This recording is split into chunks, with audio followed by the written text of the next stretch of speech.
The cinder blocks were stacked 3 feet high around her patrol car. Sheriff Karen sat trapped inside, her face red with rage as she pounded on the windows. The entire neighborhood had gathered to watch. She was screaming threats through the glass, but nobody could hear her over the laughter of my neighbors. For 6 months she had made my life hell. She had blocked my garage every single day, written bogus tickets, and threatened to arrest me for asking her to move. But now she was the one who could not leave. My name is David, and I had lived in the same house for 12 years before Sheriff Karen came into my life. It was a quiet street in a small town where everyone knew everyone. I worked as a carpenter, and my garage was my workshop. Every morning, I would open those garage doors and back my truck out to head to job sites. Every evening, I would pull back in and spend a few hours working on projects. That garage was not just storage space. It was my livelihood. The house sat on a corner lot with a wide driveway that led directly to my 2-car garage. I had always been proud of how I maintained my property. The lawn was cut every week. The driveway was swept clean. My neighbors often complimented me on how nice everything looked. I was the kind of person who followed rules and respected authority. I had never been arrested, never even gotten a speeding ticket. When police officers patrolled the neighborhood, I would wave and smile. Sheriff Karen first appeared on my street about 8 months ago. She was a woman in her 40s with short gray hair and a permanent scowl. She drove the newest patrol car in the department, a black and white SUV with tinted windows. At first, I thought nothing of seeing her around. Small towns need good law enforcement, and I assumed she was just doing her job. The first time we spoke, she seemed professional enough. "Morning, sir," she had said when she pulled up next to me as I was getting my mail. "Just wanted to introduce myself. I am Sheriff Karen. I will be patrolling this area regularly now." "Nice to meet you," I replied. "I am David. Let me know if you ever need anything." She nodded and drove away. I remember thinking it was good to have active police presence in the neighborhood. Crime had been increasing in nearby areas, and I felt safer knowing someone was watching out for us. I had no idea that within a few weeks, that same sheriff would become my worst nightmare. I had no idea that her definition of patrolling included making my life miserable. All I knew was that I lived in a peaceful place where I could work hard and mind my own business. The garage doors opened at 7 every morning, and I would start my day the same way I had for over a decade. I would load my tools, check my work schedule, and head out to make an honest living. My routine was simple and predictable. I liked it that way. I thought everyone deserved to live without harassment or intimidation. I thought law enforcement existed to protect people like me, not to target them. I was wrong about a lot of things back then. But I was about to learn the truth about Sheriff Karen and what she really meant by patrolling my neighborhood. The harassment started on a Tuesday morning in March. I opened my garage doors at 7 sharp, just like always. But when I tried to back my truck out, Sheriff Karen's patrol car was parked directly in front of my driveway, not partially blocking it, completely blocking it. There was no way I could get out. I walked over to her vehicle and tapped gently on the window. She rolled it down about 2 inches and stared at me with cold eyes.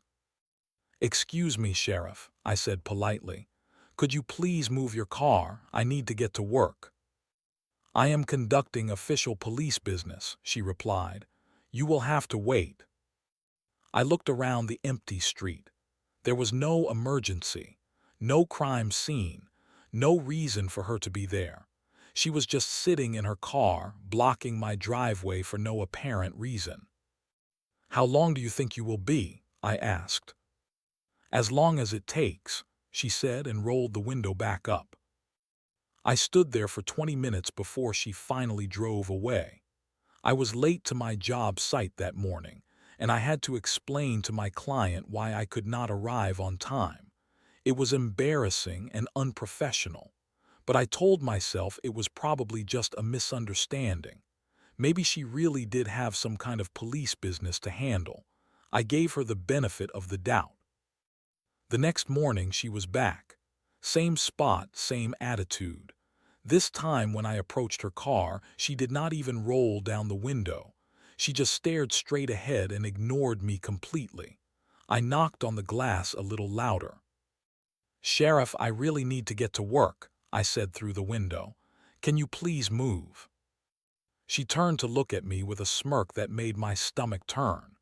Then she pointed to a sign on the street that said, "No parking between 2 a.m. and 6 a.m." It was 8 in the morning. "The sign does not apply to law enforcement vehicles," she said through the glass. "I can park here whenever I want." That was when I realized this was not about police business. This was personal. She was deliberately blocking my driveway to mess with me, but I still did not understand why. I had never done anything to her. I had never even spoken to her before she introduced herself. Yet here she was, using her badge and her patrol car to make my life difficult.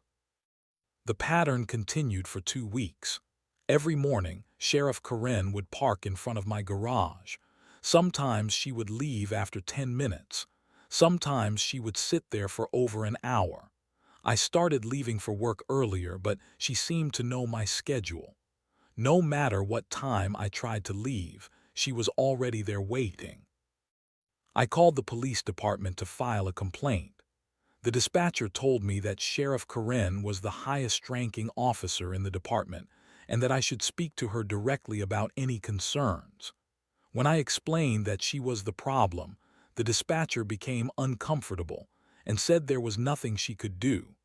I asked to speak to a supervisor, but I was told that Sheriff Karen was the supervisor. My neighbors started to notice what was happening. Mrs. Henderson from next door came over one evening to ask about it. "That sheriff keeps parking in front of your driveway," she said. "Is everything okay?" "I honestly do not know what her problem is," I replied. "She just shows up every morning and blocks me in." Mrs. Henderson looked concerned. "Maybe you should call someone higher up. This does not seem right." But who was I supposed to call? In a small town, the sheriff is the top law enforcement authority. I was starting to realize that I was completely powerless against someone who could hide behind a badge. By the end of March, Sheriff Karen had escalated her campaign against me. She was no longer content with just blocking my driveway in the mornings. Now she was parking there multiple times throughout the day. I would come home from work to find her car blocking my garage. I would have to park on the street and carry my tools to the house by hand. When I tried to approach her about it, she would start her engine and drive away without saying a word. Then came the citations. The first one was for improper storage of construction materials. She claimed that the lumber I kept neatly stacked in my garage was a fire hazard. The fine was $200.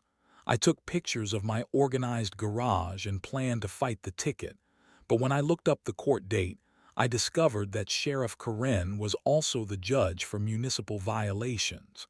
The system was rigged from the start. The second citation was for excessive noise during quiet hours. She wrote me up for running my table saw at 9 in the morning on a Saturday. The noise ordinance clearly stated that construction noise was permitted until 10 p.m. on weekdays and 9 p.m. on weekends. But according to her citation, I was violating some obscure rule about power tools in residential areas. Another $200 fine. Every citation was bogus, but fighting them seemed hopeless. I was dealing with someone who had complete authority and no accountability. She could write me tickets for anything she wanted, and there was no higher authority to appeal to. The system that was supposed to protect me was being used to attack me. The intimidation tactics became more personal. Sheriff Karen started driving by my house at all hours of the night. I would hear her patrol car idling outside my bedroom window at 2 in the morning. Sometimes she would turn on her spotlight and shine it directly into my windows. I would wake up to blinding light filling my room, and when I looked outside, she would be sitting in her car staring at my house. The sleep deprivation was affecting my work. I was making mistakes on job sites because I was exhausted. My clients were starting to notice, and I was worried about my reputation. But every time I tried to document her harassment, she would claim she was conducting routine patrols. Who was going to believe me over a uniformed sheriff? One night, she pulled into my driveway and sat there for 3 hours with her headlights pointing at my front door. I called the police dispatcher to report suspicious activity, but when they ran the license plate, they told me it was an official police vehicle, and there was nothing they could do.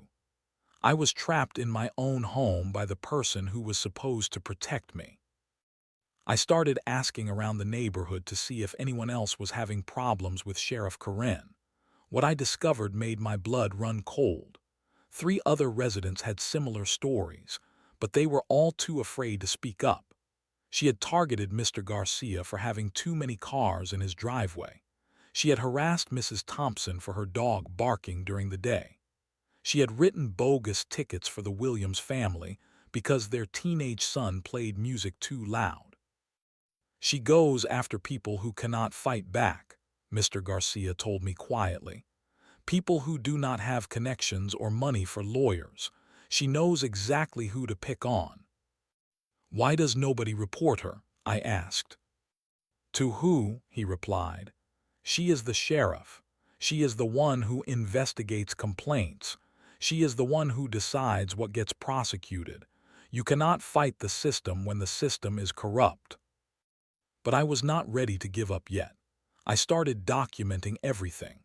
I took pictures of her patrol car blocking my driveway. I wrote down the times and dates of every incident. I recorded her driving by my house at night. I kept copies of every bogus citation she wrote. I was building a case, even though I was not sure who I would present it to. The breaking point was coming. I could feel it building inside me like pressure in a steam engine. Sheriff Karen had pushed too far, and she was about to discover that some people cannot be intimidated forever. She had picked the wrong person to mess with. The call came on a Thursday afternoon in April. It was my sister Jennifer, and she was crying so hard I could barely understand her words. David, you need to get to the hospital right now, she sobbed. Mom had a heart attack. They do not think she is going to make it. My hands were shaking as I grabbed my keys and ran to the garage. My mother was 73 years old and had been battling heart problems for years. The doctors had warned us that another attack could be fatal. I needed to get to the hospital immediately, but when I hit the garage door opener, my worst nightmare was sitting outside. Sheriff Karen's patrol car was parked directly in front of my driveway. She was just sitting there, scrolling through her phone like she had all the time in the world. I ran to her window and knocked frantically. Sheriff, please, I have a family emergency, I said, my voice cracking with desperation. My mother is dying. I need to get to the hospital right now. She looked up at me with complete indifference. I am conducting official police business. You will have to wait. Please, I begged. This is life and death. I will only be gone for a few hours. Can you please just move your car? I said you will have to wait, she repeated, turning back to her phone. That was when something snapped inside me. All the months of harassment, all the bogus tickets, all the sleepless nights came flooding back. My mother was dying, and this psychopath was using her badge to prevent me from being with her in her final moments. You are not conducting any police business, I shouted. You are harassing me. You have been harassing me for months, and now you are going to let my mother die while you sit here playing on your phone. Sheriff Karen stepped out of her patrol car and put her hand on her weapon. Sir, You are interfering with a police investigation. I am going to have to ask you to step back, or I will place you under arrest." "What investigation?" I demanded. "There is no investigation. You are just trying to ruin my life." "Step back now, or you will be arrested for obstruction of justice and disorderly conduct," she said, unsnapping her holster. I realized she was serious. She was actually willing to arrest me while my mother was dying just to prove her power over me. I stepped back with my hands raised, but I memorized every word she said. I was recording everything on my phone, and I was going to make sure the world knew what kind of person she really was. I had to call my sister and tell her I could not get to the hospital because a sheriff was blocking my driveway for no reason. I had to explain to her that the person sworn to protect and serve was preventing me from seeing our dying mother. Jennifer was horrified and angry, but there was nothing either of us could do. Sheriff Corinne sat in front of my driveway for 2 more hours. By the time she finally left, visiting hours at the hospital were over. I drove there anyway, but the nurses told me I would have to wait until morning to see my mother. She had stabilized, but it had been touch and go for several hours. I should have been there holding her hand, not sitting at home being terrorized by a corrupt sheriff. That night, I lay in bed staring at the ceiling and made a decision. I had tried being polite. I had tried following proper channels. I had tried to handle this situation like a civilized person. But Sheriff Corinne had crossed a line that could never be uncrossed. She had used her authority to prevent me from being with my dying mother. She had weaponized her badge to inflict emotional cruelty that served no purpose except to satisfy her own twisted need for control. If the system would not stop her, then I would have to stop her myself. I was done being a victim. The next morning, I drove to the county courthouse and spent 6 hours researching property laws, parking regulations, and construction permits. I needed to understand exactly what I could and could not do on my own property. I needed to find a way to stop Sheriff Corinne that was completely legal but absolutely devastating to her ability to harass me. The law was clear on several important points.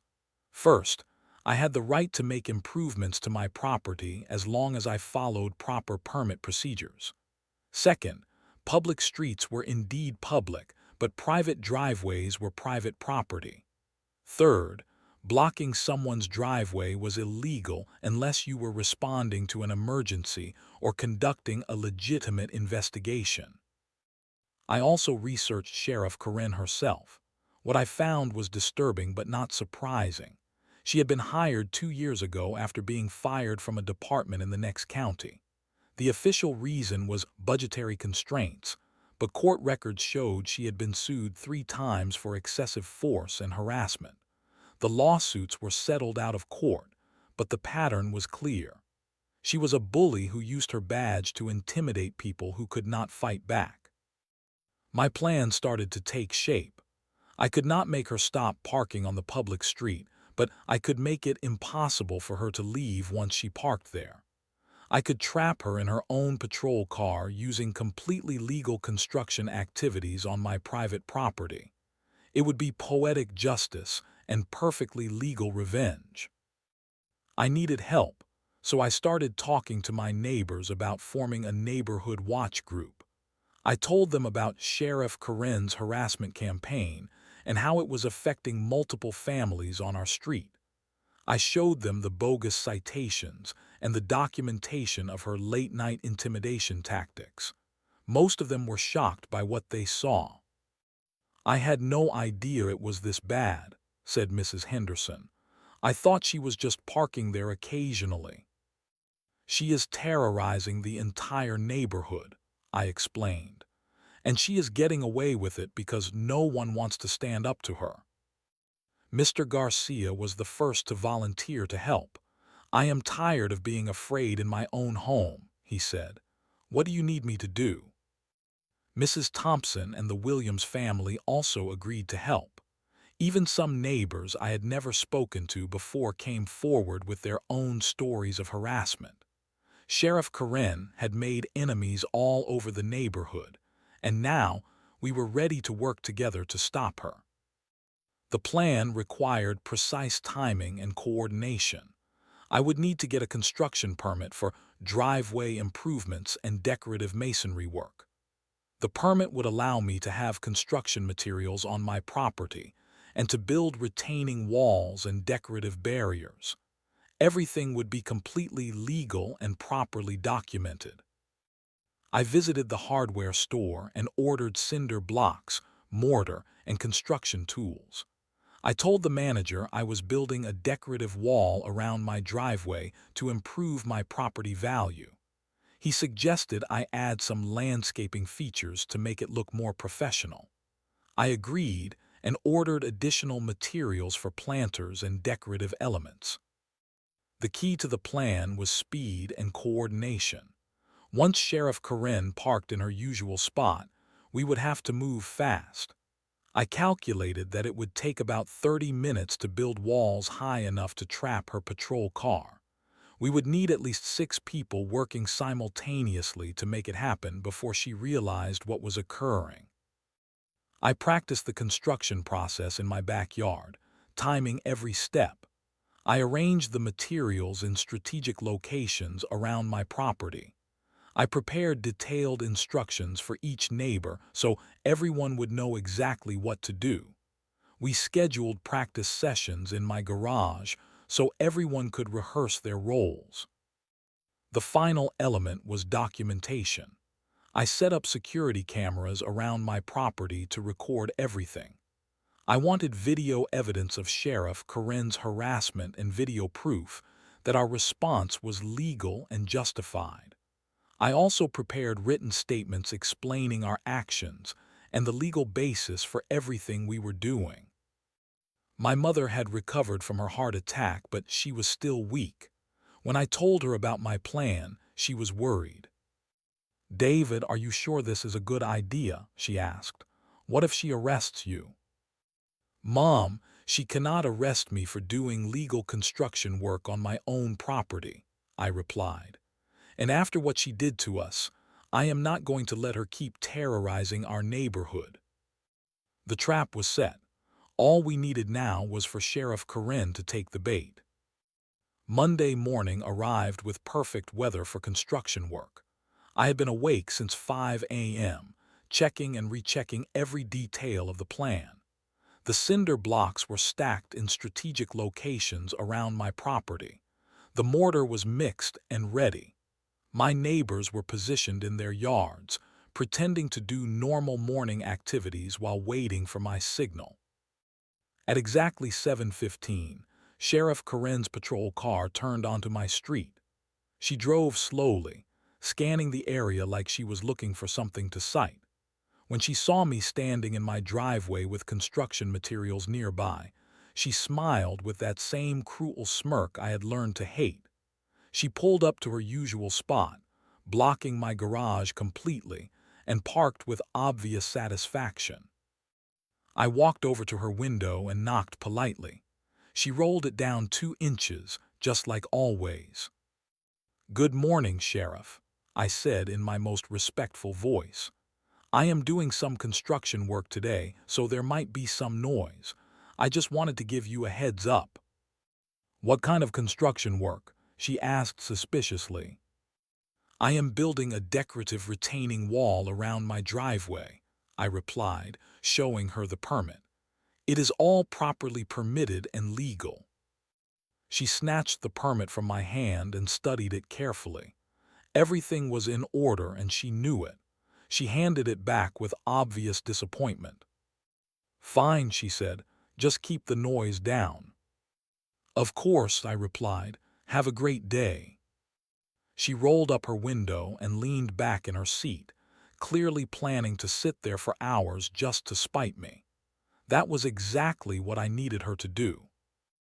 I walked back to my driveway and gave the signal. Mrs. Henderson started her lawnmower. Mr. Garcia began working in his garden. The Williams family came outside to wash their car. To anyone watching, it looked like a normal morning in a busy neighborhood. Then I picked up the first cinder block and placed it directly behind Sheriff Corinne's patrol car. She did not notice because she was looking at her phone. I placed the second block next to the first one. Still no reaction. By the time I had laid the foundation for the rear wall, she finally looked up. "What are you doing?" she called through her closed window. "Building my decorative wall," I replied, continuing to work. "Just like I told you." She watched me for a few more minutes, then went back to her phone. She had no idea what was coming. That was when my neighbors sprang into action. Mrs. Henderson pushed her lawnmower to the edge of her property and started building the left side wall.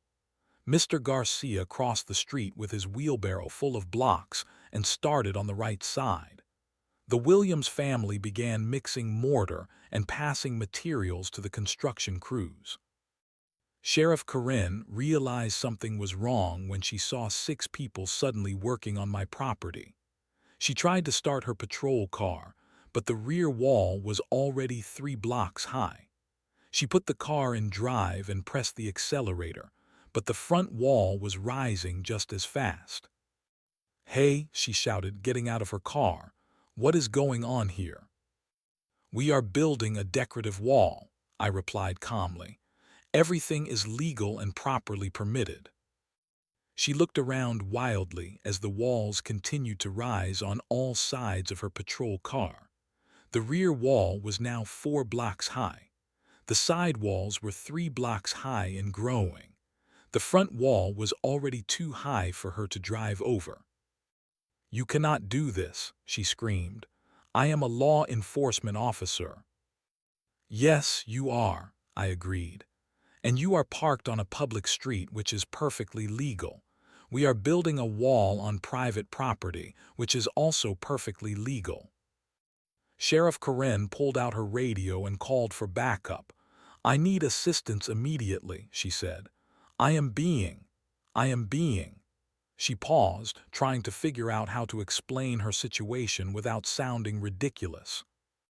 "You are being what?" the dispatcher asked. "I am being blocked in by construction work," she finally admitted. By the time backup arrived, the walls were 5 blocks high on all sides. Sheriff Corinne's patrol car was sitting in the middle of what looked like a concrete prison. She was trapped inside her own vehicle, surrounded by a perfectly legal decorative wall that happened to prevent her from leaving. The other officers who responded to her call had to bite their lips to keep from laughing. This was the same Sheriff Corinne who had been terrorizing the neighborhood for months, and now she was trapped like a rat in a cage of her own making. "Can someone please explain what is happening here?" asked Deputy Martinez, trying to maintain his professional composure. "We are exercising our property rights," I replied, handing him copies of all the permits. "Everything is legal and properly documented." The scene that unfolded over the next few hours was better than anything I could have imagined. Sheriff Corinne sat trapped in her patrol car while a growing crowd of neighbors, police officers, and eventually news reporters gathered to witness her humiliation. She had spent months using her authority to intimidate and harass innocent people, and now she was powerless to escape the consequences of her actions. Deputy Martinez was the first to arrive as backup, and he walked around the cinder block walls shaking his head in amazement. The construction was perfect. The walls were straight, properly mortared, and built entirely on my private property. There was nothing illegal about what we had done. "Sheriff, how did you end up in this situation?" he asked through her car window. "They trapped me," she screamed. "They built walls around my car while I was sitting here." "Why were you sitting here?" he asked. Sheriff Corinne hesitated. She could not admit that she had been harassing me because that would expose her months of illegal behavior. She could not claim she was conducting police business, because there was no evidence of any investigation. She was caught in her own web of lies. I was. I was conducting routine patrol, she finally said. Deputy Martinez looked around the quiet residential street. For how long were you planning to patrol this specific spot? As long as necessary, she replied, but her voice lacked conviction. More officers arrived, followed by a fire truck and eventually a news crew from the local television station. Someone had posted a video of the construction process on social media, and it was already going viral. The comments were overwhelmingly supportive of our neighborhood's response to Sheriff Corinne's harassment. The fire department had to partially dismantle the front wall to create an exit for the patrol car. It took them over an hour to free Sheriff Corinne from her concrete prison. Throughout the entire process, she sat in her car with her face red with embarrassment and rage. The news reporter interviewed several neighbors about the incident. Mrs. Henderson spoke about months of intimidation tactics. Mr. Garcia described the bogus citations and late-night harassment. The Williams family talked about being afraid to let their teenagers play music in their own home. Sheriff Corinne has been terrorizing this neighborhood for months, I told the reporter. She has been using her badge to bully people who cannot fight back. Today, we decided to show her what it feels like to be powerless. The reporter asked Sheriff Corinne for comment, but she refused to speak to the media. She drove away as soon as her car was freed, but the damage to her reputation was already done. The video of her trapped in the Cinder block prison had been shared thousands of times on social media. The hashtag #SheriffKaren was trending on Twitter. Within days, the county received dozens of formal complaints about Sheriff Corinne's conduct. The state police launched an internal affairs investigation. The mayor called for a review of the sheriff's department policies and procedures. Other victims of her harassment came forward with their own stories and documentation. The investigation revealed a pattern of abuse that went back to her previous job. Sheriff Corinne had been systematically targeting residents who she perceived as unable to fight back. She had written hundreds of bogus citations, conducted illegal searches, and used intimidation tactics to silence anyone who complained about her behavior. The Cinder block incident had exposed everything. What started as my personal revenge against a corrupt sheriff had sparked a community-wide movement for police accountability. Sheriff Corinne's reign of terror was finally over, but the legal consequences were just beginning. The walls around my driveway remained as a permanent reminder of what happens when bullies push too far. I added some landscaping and decorative elements, just like I had told the hardware store manager. It really did improve my property value. 3 months after the Cinder block incident, Sheriff Corinne was facing criminal charges for harassment, abuse of power, and civil rights violations. The state attorney general had taken over the case to avoid any conflicts of interest with the local prosecutor's office. The evidence against her was overwhelming, thanks to the documentation I had collected and the testimonies of other victims who finally felt safe to come forward. The internal affairs investigation had uncovered even more disturbing behavior. Sheriff Corinne had been falsifying police reports, conducting illegal searches, and using department resources for personal vendettas. She had created a climate of fear throughout the community, targeting anyone who dared to question her authority or file complaints against her. The civil lawsuits began piling up as well. Mr. Garcia sued for harassment and emotional distress. Mrs. Thompson filed a complaint for unlawful search and seizure. The Williams family demanded compensation for the bogus citations and intimidation tactics. I joined a class action lawsuit representing everyone who had been victimized by her abuse of power. Sheriff Karen was ultimately fired from her position and stripped of her law enforcement certification. She pleaded guilty to multiple charges and was sentenced to 2 years in prison, followed by 3 years of probation. The judge made it clear that law enforcement officers who abuse their authority would face the full consequences of their actions. "You were entrusted with protecting and serving your community," the judge said during sentencing. "Instead, you used your badge as a weapon to terrorize innocent people. Your behavior was a betrayal of everything law enforcement is supposed to represent." The sheriff's department underwent a complete restructuring. A new sheriff was elected who promised transparency and accountability.